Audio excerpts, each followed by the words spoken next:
The wind was sharp enough to sting. Seoul's winter carried a particular kind of cold, metallic, heavy, unforgiving. Snowflakes tumbled out of a gray sky, dissolving the moment they met the pavement. Cars hissed through wet slush, horns echoing like irritated geese trapped between tight rows of buildings. Pedestrians rushed past with heads ducked low, breaths leaking in small clouds that vanished instantly. At the intersection of Cheongdam's busiest street, a man sat motionless in a sleek black wheelchair. Not a tourist, not a beggar. His presence was too commanding for that. Even still, people avoided looking at him for too long, as if eye contact might invite danger. His hands gripped the metal rims of the wheels, knuckles pale against the cold. His jaw tightened every time the traffic lights shifted from red to green, and cars surged forward with a roar that shook the ground beneath him. His name was Kang Jun-suk. To the outside world once, he was a legend, a rumor, a ghost whispered with fear. The most calculating mind the Korean criminal underworld had ever seen. A man who built empires from silence, who never raised his voice but conquered everything in his path. But that was before the accident. Now he hadn't crossed this street in 8 months. His therapist called it psychological paralysis, a trauma-triggered fear that locked his body up whenever he faced unpredictable movement or a loud noise. The doctors insisted his spine wasn't damaged beyond recovery. They swore he'd walk again if he could confront the terror eating him alive. But they didn't know what it felt like to be trapped inside your own body. The world didn't see the man who once commanded armies of loyalty. They saw only a broken shape in a chair, a fallen king waiting for someone to pity him. Jun-suk would rather choke on snow than be pitied. He stared straight ahead, chest rising and falling sharply as tires splashed puddles just inches away. His breath shook. His palms were sweating despite the freezing air. He could hear his therapist's voice. Just cross. Even halfway. Even 1 meter. Prove your body will obey you again. But the moment he tried to move, his muscles locked like steel bars. His lips parted soundlessly. He shut his eyes, and the world roared around him. Behind him, a soft voice broke through the chaos. Are you all right? He didn't turn. Most people avoided speaking to him directly. They glanced, they whispered, they skirted wide. Nobody ever stopped. So the voice surprised him enough that he slowly lifted his gaze. Standing a step behind him was a woman, breathless from running. A worn canvas tote dangled from one arm, grocery items poking through torn paper. Snow clung to her hair, dark curls matted with melted flakes. She was small, maybe in her late 20s, cheeks flushed from cold and exhaustion. And at her side, holding her coat sleeve with a mittened hand, stood a little boy, maybe 5. The woman swallowed, her voice trembling with polite concern. I am sorry to bother you. You look like you might need help. The boy tugged gently at her sleeve. Yama, he looked sad. His mother hushed him softly, embarrassed. Jun-suk looked away, jaw tightening. He didn't want kindness. He didn't want soft eyes. He didn't want this stranger seeing what he fought to hide. I'm fine, he muttered, voice low and controlled, though his hands were visibly shaking on the wheels. But she didn't leave. Instead, the woman exhaled slowly. You've been sitting here for a long time, she said gently. Longer than we were inside the supermarket. The light keeps changing, and you don't move. I thought maybe you're trying to cross. His breath stalled in his chest. How dare she see through him, so clearly? He turned toward her, and the movement brought the edge of his tattoo, ink trailing from behind his ear down his neck into view. She froze for the briefest second, eyes widening in recognition. Everyone knew that mark. People who recognized it usually stepped back instantly. She did not. Crossing isn't easy for everyone, she said quietly. Not for people healing. Not for people holding too much inside. His heart jolted painfully. Too much inside. Yes, more than she could ever imagine. He finally spoke, eyes fixed ahead, voice a thin thread. I'm not afraid of cars. Maybe not, she replied softly, but maybe you're afraid of not being in control. Something hot and violent surged inside him, anger sharpened by shame. He almost snapped at her, but the words dissolved before they reached his tongue, because she wasn't wrong. For months, men who once bowed to him avoided his gaze. For months, he had been trapped between who he used to be and who he feared he'd become. For months, he had sat here fighting a war no one could see, and the truth tasted like blood. The boy stepped closer, voice small but sincere. "My teacher says it's brave to ask for help. Cowards hide." The words landed like a blow to the chest. Jun-suk shut his eyes, pain twisting inside him. "I don't need help," he whispered. But his voice cracked on the last word, and the woman heard it. She stepped behind him, her hand hovering over the wheelchair handles, but not touching yet, giving him space to refuse. "If you want," she said gently, "I can walk with you. Just for today." The city noise faded into a low hum. His pulse thundered in his ears. He could feel the shame of needing help burning through him. He almost said no. He almost told her to disappear like everyone else. But then, his hand slipped off the wheels, fingers trembling too hard to grip. His voice was barely audible. "Please." She swallowed, and something bright and fierce flickered in her eyes. Empathy without pity. "Okay," she whispered. "Then you're not alone." Her hands settled firmly, warmly, on the wheelchair handles. Jun-suk inhaled sharply at the sensation, steady, grounding, real. The traffic light turned green. Engines revved. Cars lunged forward. His entire body stiffened. Breath locked in his throat as his vision blurred at the edges. He could hear echoes, metal twisting, glass shattering screams, sounds buried under months, but never gone. The woman leaned slightly forward, voice soft enough only he could hear. "Breathe. I'm right here." He forced air into his lungs, chest rising unevenly. The chair rolled forward, slow, controlled, her steps matching his breaths. But halfway across, a horn blared, sudden, violent, echoing like a gunshot. Jun-suk flinched violently. His hands shot up, gripping the sides of the chair, muscles seizing. His breath broke into short, panicked bursts. The woman tightened her hold. "It's okay. You're safe." "No," he gasped, shaking. No, stop. Cars skidded around them, water splashing. Pedestrians stared. His heart hammered, so hard it felt like his ribs might crack. "Look at me," she said urgently. He didn't. He couldn't. "Jun-suk, look at me." His eyes snapped open. Shock rooted him. "No," Sang-woo said softly. "But you fell."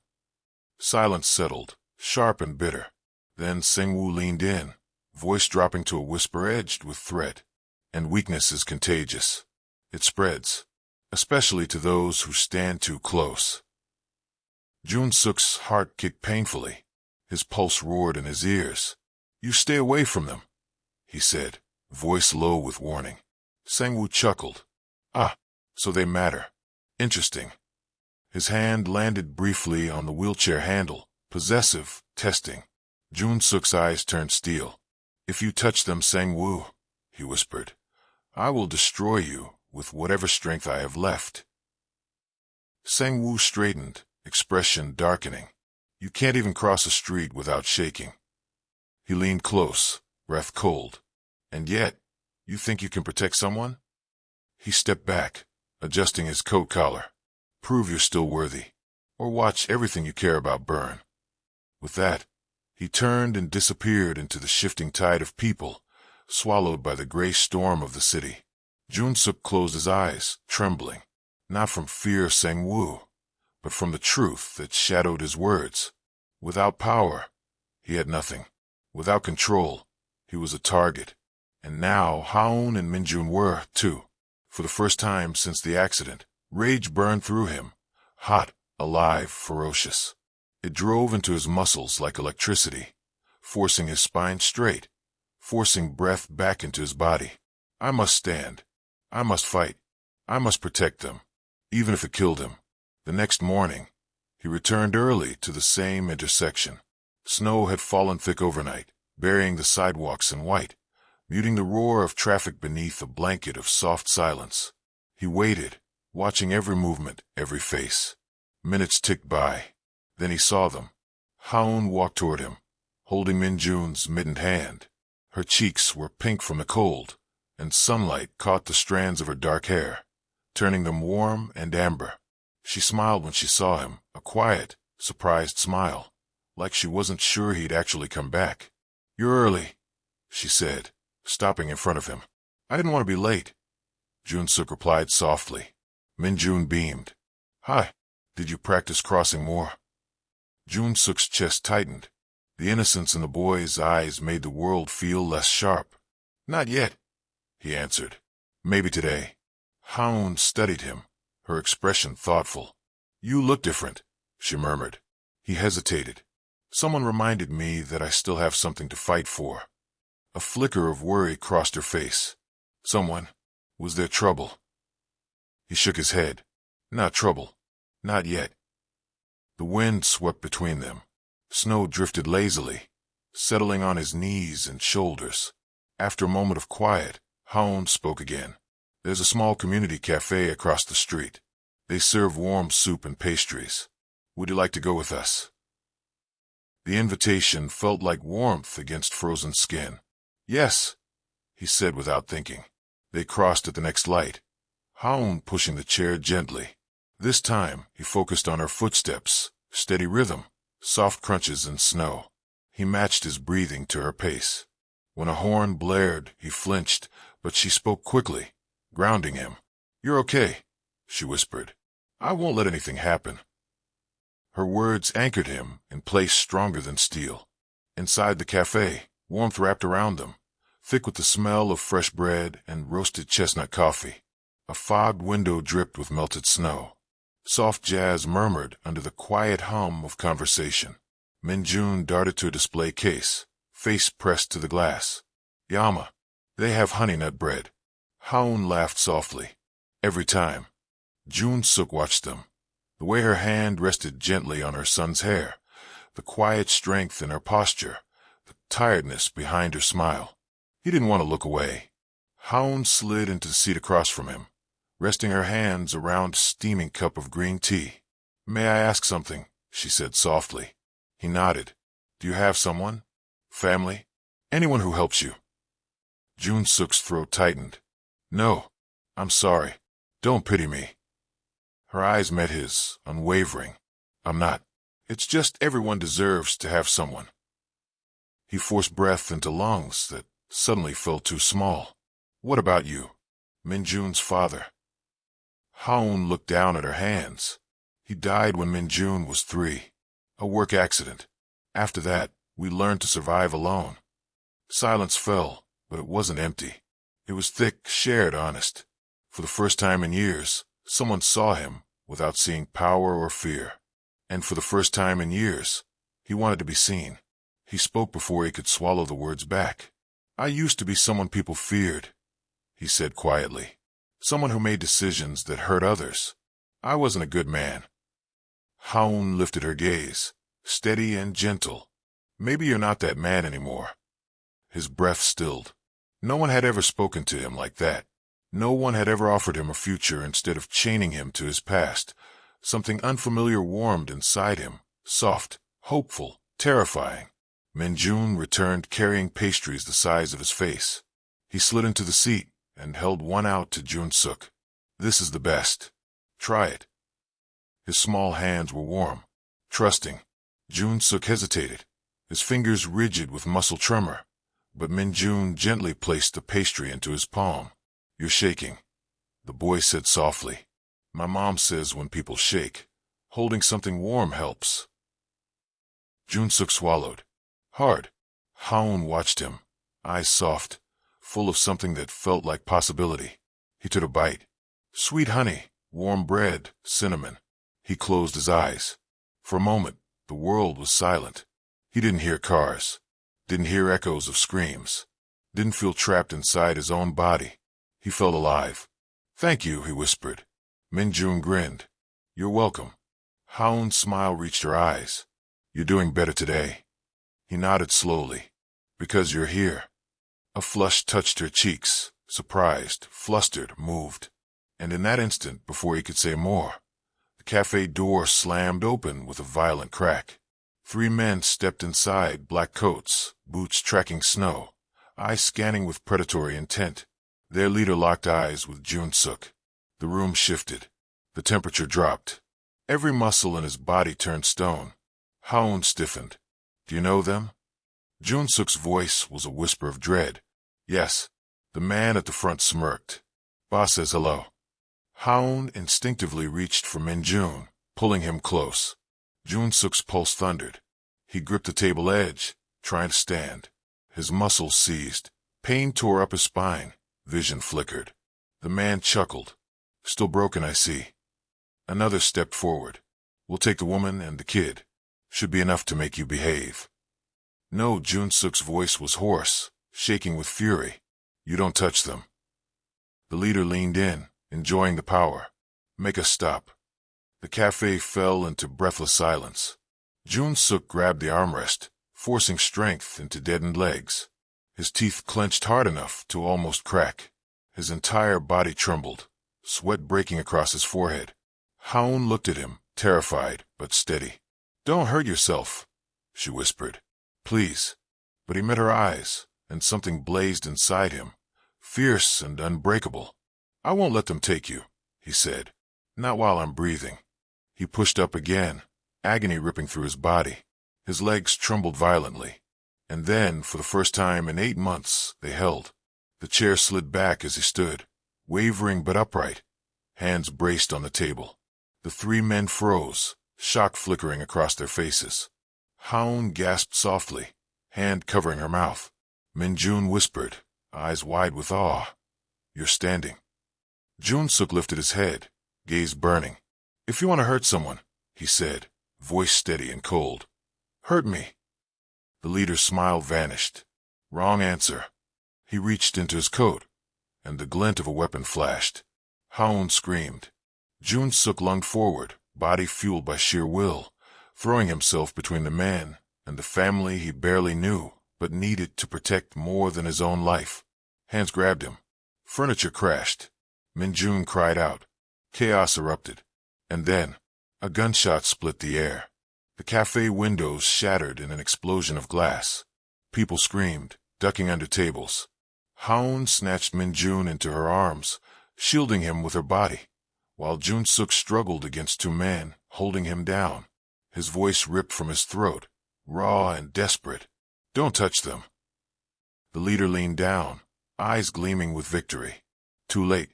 We kings lose everything. He raised the weapon again, pointing it at Haun. Jun-suk's heart stopped, and time shattered around him. The world narrowed to a single frozen moment. The gun hovered inches from Haun and Min-jun, shaking slightly in the hand of the man aiming it. Snow gusted through the broken cafe windows, swirling like white ash in a collapsing battlefield. Haun wrapped her arms around her son, turning her body to shield him. Min-jun sobbed into her shoulder, trembling uncontrollably. Jun-suk's heart slammed against his ribs. His vision blurred. His legs shook beneath him like branches under too much weight. The leader's voice cut through the chaos. "Move another step, and I'll put the bullet through the boy." Jun-suk froze. Terror punched through him, colder and sharper than any pain his body knew. The man's finger tightened on the trigger. Haun whispered desperately, "Please don't, he's just a child." The leader sneered. "Blame your friend here. The whole city used to shake when he walked. Now look at him. Broken, weak, useless." He angled the gun lower, straight at Min-jun's small back, and Jun-suk heard a sound he didn't recognize, a raw, animal roar tearing out from his own chest. No, he lunged forward with everything he had left, body screaming in agony. His legs buckled, threatening collapse, but rage held him upright. Carried him farther than muscle ever could. Time fractured. The leader pulled the trigger. A thunderous crack shattered the air. In the fraction of a heartbeat before the bullet struck its target, Jun-suk threw himself in front of them, arms spread wide like a shield, body twisting to block the shot. Pain exploded through him, white, blinding, violent. The force knocked him backward, slamming him hard onto the floor. Haun screamed. Min-jun cried, voice breaking. Blood spread warm and fast beneath Jun-suk's shaking hands as he pressed weakly against his side. The leader stepped forward, stunned.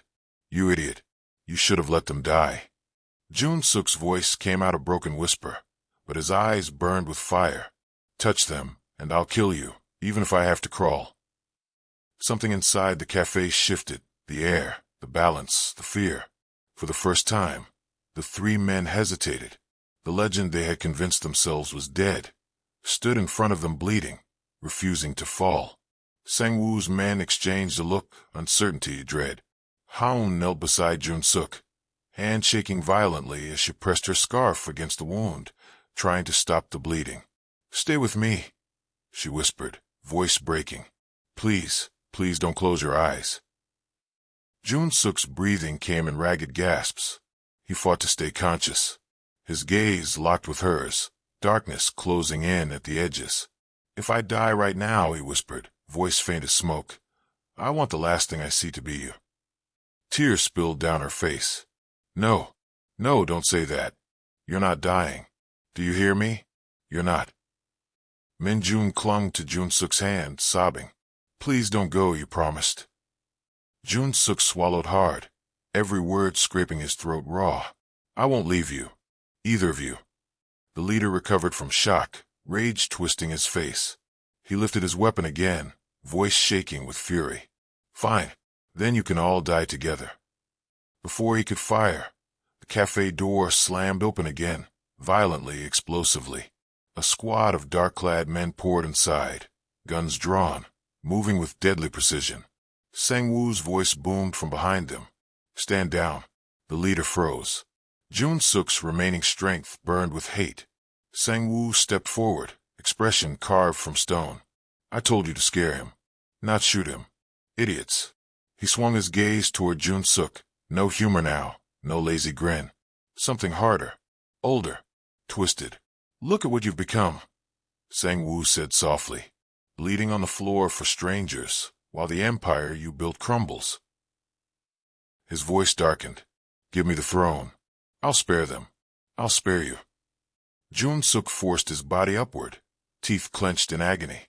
His arms trembled violently, but he lifted himself anyway, refusing to stay down. "I would rather bleed here," he rasped, "than kneel to a traitor." Sang-woo's eyes narrowed. "Then die." He raised his hand in a silent command. His men shifted, guns locking on target. Haun instinctively shielded Min-jun, pulling him close. And Jun-suk, half-conscious, barely breathing, did the impossible.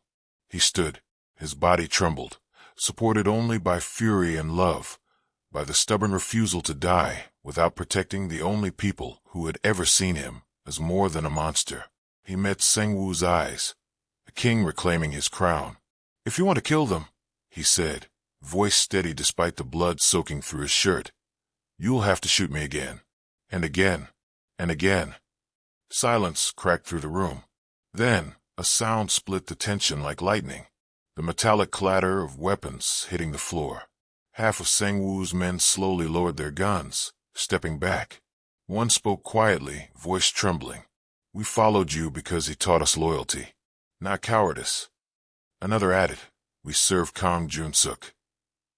Sang-woo stared, stunned, betrayal swallowing his expression whole. "You pathetic fools. He's finished. He can't even stand."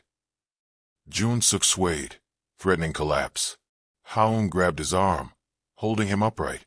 He didn't look at Sang-woo when he spoke. He looked at her. "Maybe I can't stand alone," he whispered, "but I can stand with her." Haun's eyes filled with tears, but they were steady, proud, fierce. Sang-woo snapped.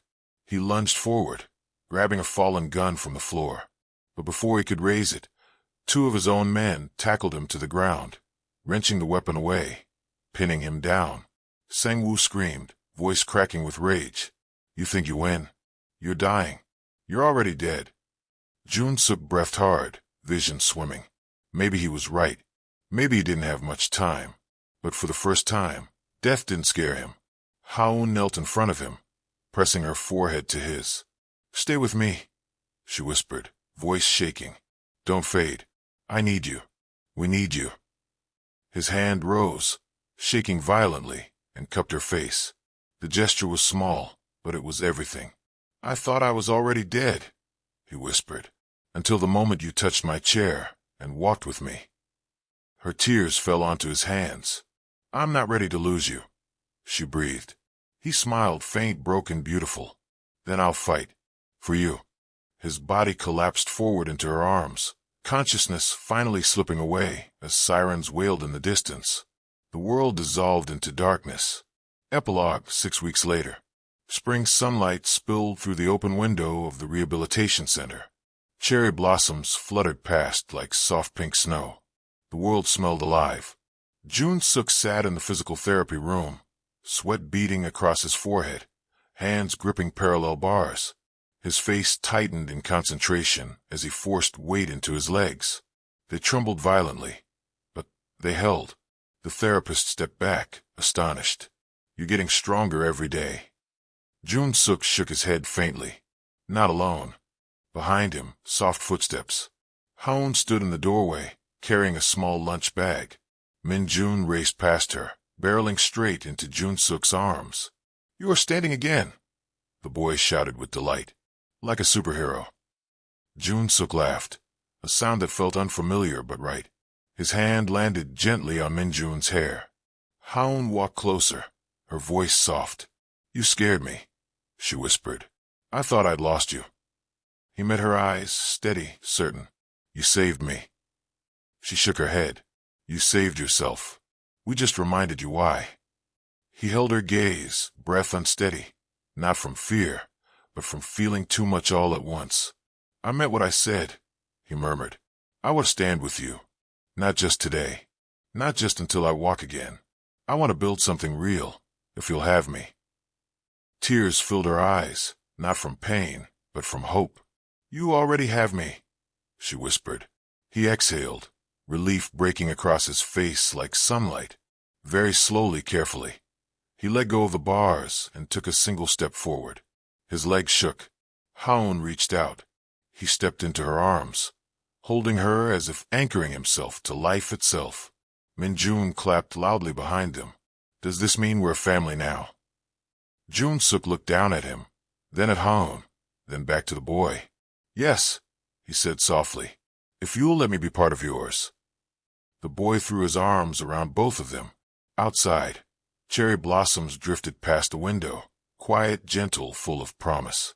Inside, a broken king learned how to live again, not through power, not through fear, but through love that held the handles of his wheelchair and walked beside him when he couldn't walk alone.